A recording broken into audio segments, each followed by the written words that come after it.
Assalamualaikum warahmatullahi wabarakatuh. Selamat pagi, siang, sore dan malam. Salam Rahayu, Sagung Dumadi. Salam Trisula Weda. Sampurasun. Terima kasih teman-teman yang masih tetap setia di Indigo Online TV. Dan selamat datang para subscriber baru. Angga Yuwasira Maring Kaluhuran. Kali ini admin akan membahas tema tentang Kumara sang dewa perang yang disebut Jayabaya dalam wangsitnya. Kali ini admin akan membahas tema tentang salah satu rahasia bait ke-164 dan 165. Mengapa Sang Prabu Sri Aji Jayabaya menyebutkan nama Kumara sebanyak 2 kali di bait 164 dan 165 seakan-akan menegaskan dan menunjukkan sosok Satria Pini tersebut. Dan sebagai petunjuk agar kita mencari makna dan arti dari nama Kumara. Menarik sekali untuk mencermatinya, dan penyebutan nama yang sangat istimewa yaitu Kumara dalam wangsit Jangka Jayabaya, bait 164 dan bait 165.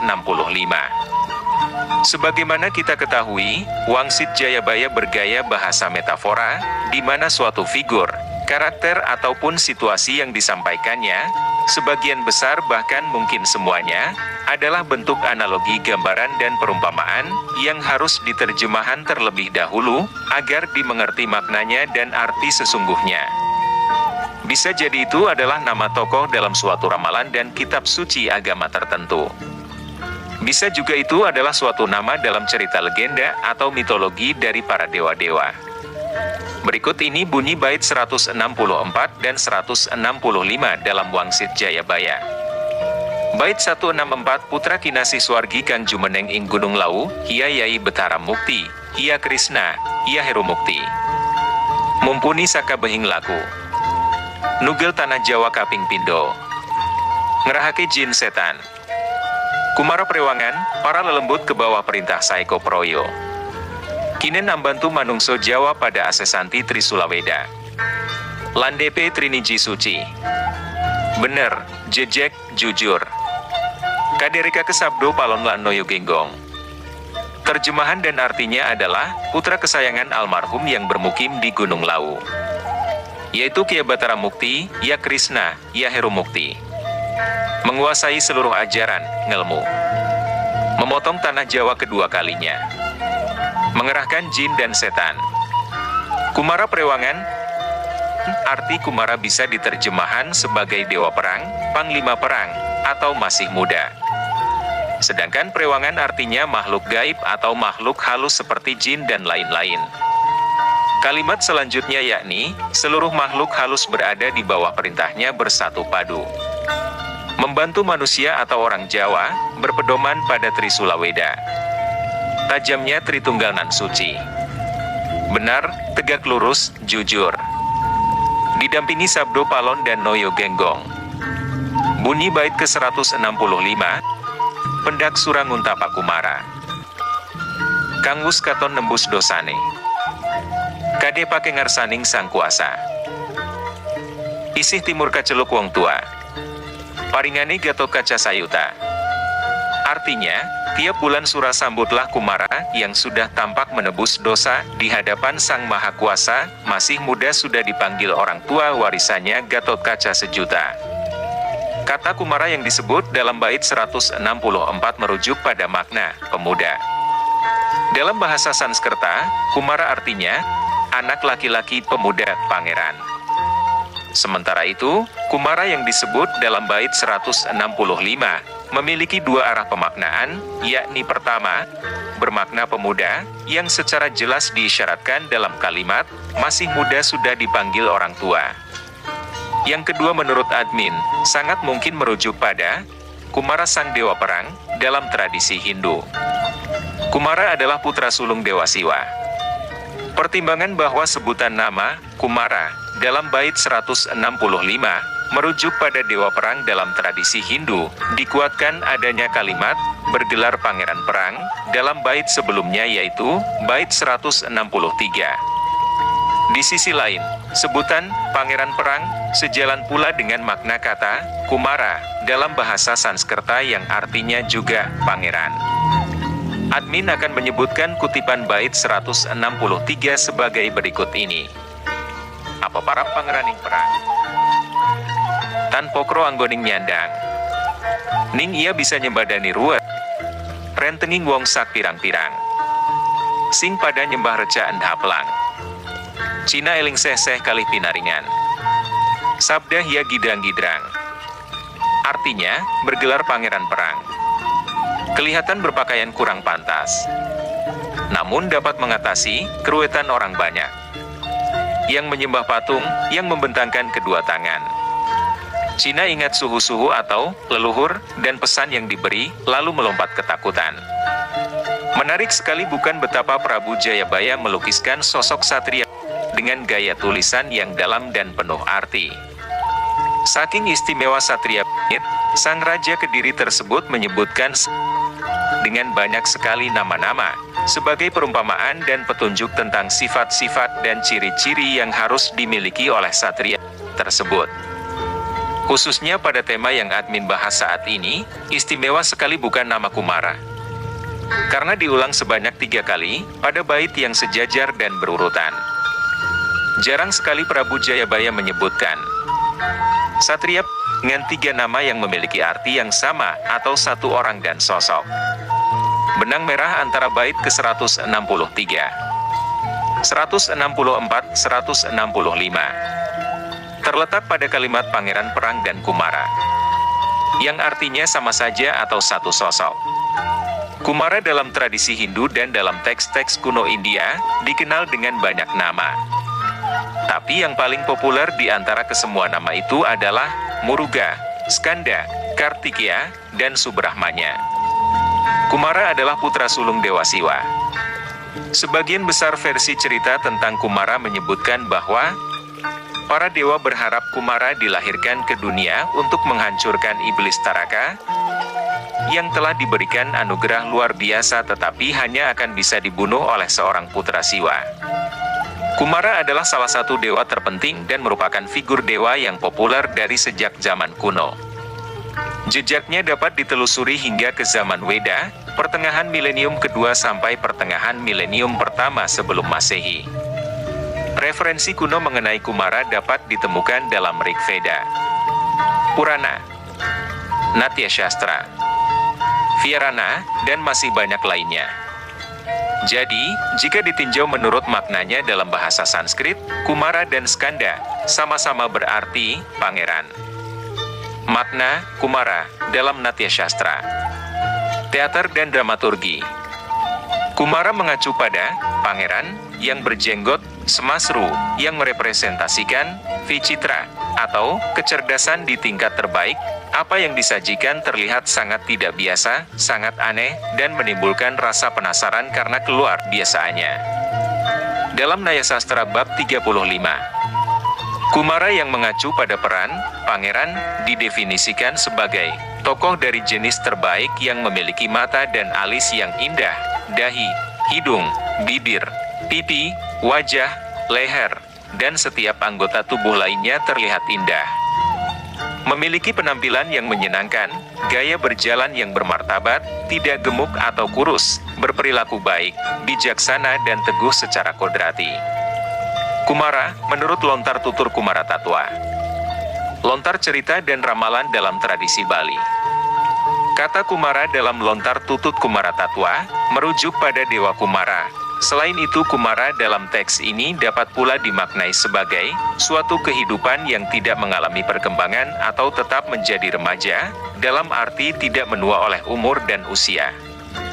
Menurut apa yang disampaikan dalam buku Pendidikan Agama Hindu dalam lontar tutur Kumara Tatwa oleh I Putu Febriasa Suryanan. Lontar tutur Kumara Tatwa bersumber dari teks Siwagama, khususnya dari episode kelahiran Batara Kala.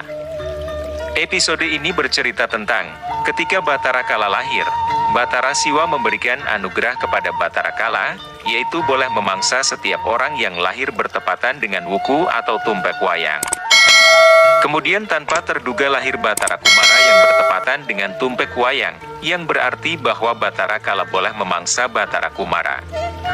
Ketika Batara Kala hendak memangsa Batara Kumara, muncul Batara Guru, Dewa Siwa, yang memberi nasihat, menyarankan kepada Batara Kala untuk menangguhkan keinginannya memangsa Batara Kumara, karena usianya masih kecil, dan menunggu Batara Kumara hingga tumbuh dewasa. Dalam masa penantian tersebut, Batara Guru menitahkan Batara Kala turun ke dunia, dan Batara Kala menerima saran tersebut. Batara Kumara sendiri tetap tinggal di alam para dewa yang dimanfaatkan Batara Guru untuk mengutuk Batara Kumara agar tidak dapat tumbuh dewasa sehingga ia terselamatkan dan tidak dimangsa Batara Kala. Menurut Iputu Febriasa Suryanan, cerita teks Siwagama di atas kemudian dikembangkan ke dalam Lontara Tutur Kumara Tatua, di mana Batara Kumara dikisahkan dalam representasinya sebagai seorang gembala. Dalam perjalanannya, Batara Kumara akan sadar atas hakikat dirinya yang terikat akan sumpah Batara Guru, bahwa ia tidak akan pernah tumbuh dewasa, akan menjadi musuh Batara Kala, dan bahwa dirinya terikat oleh eksistensi dirinya sebagai gembala. Setelah memahami makna, arti juga cerita dan asal-usul nama Kumara yang disebut Prabu Jayabaya dalam wangsitnya adalah merujuk pada ciri-ciri yang harus dimiliki sang satria piningit atau Ratu Adil. Jadi terdapat suatu korelasi atau hubungan antara sosok Buddha Angon yang disebutkan dalam wangsit Prabu Siliwangi dengan Lontara Tutur Kumara Tatua. Maka, saya pribadi melihat ada kemungkinan bahwa dua hal yang ditakdirkan pada diri Kumara dalam narasi Lontara Tutur Kumara Tatua, yaitu dan sebagai sosok gembala, nampaknya memiliki keterkaitan dengan Buddha Angon atau anak gembala dalam wangsit Prabu Siliwangi. Keduanya saling menguatkan satu sama lain. Sedangkan Prabu Sri Aji Jayabaya, dalam Jangka Jayabayanya, mendeskripsikan secara lebih detail sebagai bentuk keistimewaan dan kekaguman beliau pada sosok Satria Piningit atau Ratu Adil. Jadi, sangat mungkin bahwa tokoh pemuda yang melekat pada sosok Satria Piningit atau Ratu Adil dalam wangsit Jayabaya, Buddha Angon, anak gembala, dalam wangsit Siliwangi. Pangeran Cahaya dalam naskah Gulungan Laut Mati, Maitreya dalam tradisi Buddha, Kalki dalam tradisi Hindu, hingga Al-Mahdi dalam tradisi Islam, mengindikasikan satu sosok yang sama, tokoh pemuda akhir zaman. Meskipun dalam hadis, Imam Mahdi akan dibayat pada umur 39 atau 40 tahun yang tentu bukan usia yang muda lagi, tapi ada kalimat yang misterius, yaitu Al-Mahdi akan diislah dalam satu malam. Kumara sebagai dewa perang atau pangeran perang dan panglima perang. Kumara adalah nama lain Dewa Kartikeya, yang banyak dibahas dalam teks-teks tradisi Hindu. Sebagai dewa perang yang memimpin tentara para dewa, dalam perang besar melawan golongan iblis yang dipimpin oleh Taraka. Taraka atau Tarakasura adalah asura, setan, yang diberi anugerah, hanya akan dapat dibunuh oleh seseorang yang sekuat Dewa Siwa, dan hanya putra Dewa Siwa saja yang akan dapat sekuat Dewa Siwa. Dalam satu riwayat disebutkan, Taraka meyakini kemungkinan bahwa Siwa akan memiliki anak tidak akan terjadi setelah kematian Sati. Dalam riwayat lain disebutkan, karena Dewa Siwa adalah seorang pertapa maka, Taraka berkeyakinan Siwa tidak akan menikah yang berarti tidak akan memiliki anak. Karena itu, Taraka meyakini dirinya tidak akan terkalahkan. Dalam Shaivisme, Kartikeya atau Kumara dinarasikan sebagai dewa tingkat tinggi. Dibandingkan dengan dewa-dewa lain, posisinya sangatlah penting. Bahkan, Indra yang berusaha berperang dengannya pun dapat dikalahkan Kumara. Singkat cerita, Kumara menerima gelar jenderal perang dari pasukan dewa dan akan menjalani takdirnya untuk membunuh iblis Taraka. Demikianlah nama Kumara dan juga sebutan Pangeran Perang dalam wangsit Jayabaya merujuk pada Kumara sang dewa perang yang akan memimpin pasukan bangsa manusia, bangsa jin, dan semua kekuatan kosmis yang berdiri di sisi kebenaran. Jadi, ungkapan Kumara Prewangan atau pemuda Prewangan atau secara harfiah berarti panglima perang dan dewa perang dalam bait 164. memiliki makna bahwa Sang Kumara dapat memerintah bangsa jin dan makhluk halus. Kumara Prewangan bisa juga diartikan sudah terkenal di seluruh alam gaib sebagai dewa perang akhir zaman. Dan juga di alam gaib sudah tersebar ramalan akan datangnya Dewa Kumara tersebut. Sehingga para jin dan makhluk halus tunduk pada Dewa Kumara, kemudian mengangkatnya sebagai pangeran perang, yang sama saja artinya dengan pimpinan atau raja. Karena secara jelas dan detail sekali, dalam kalimat Jangka Jayabaya bait 164 tersebut, dinyatakan bahwa seluruh makhluk halus berada di bawah perintahnya bersatu padu, membantu manusia Jawa berpedoman pada Trisula Weda. Tajamnya Tritunggal nan suci. Benar, tegak lurus, jujur. Artinya, makhluk yang ada di barisan Satria Piningit atau Ratu Adil adalah makhluk halus yang berdiri di sisi kebenaran. Hal ini ditegaskan pula dalam bait 162 dalam frase, berebut garis yang benar. Silahkan teman-teman simpulkan masing-masing. Ngaturaken sugeng pinanggihan, tansah rahayu. Liring, sambikala amanggi yuana. Mugi pinayungan maring, ingkang maha agung. Mugi paring basuki yuana. Kebenaran selalu hanya satu. Tapi tak cukup satu jalan dalam mencari kebenaran. Cukup sekian video saya kali ini, semoga bermanfaat dan menambah pengetahuan kita semua. Amin. Saya pamit mohon diri. Assalamualaikum warahmatullahi wabarakatuh. Selamat pagi, siang, sore dan malam. Salam Rahayu, Sagung, Dumadi.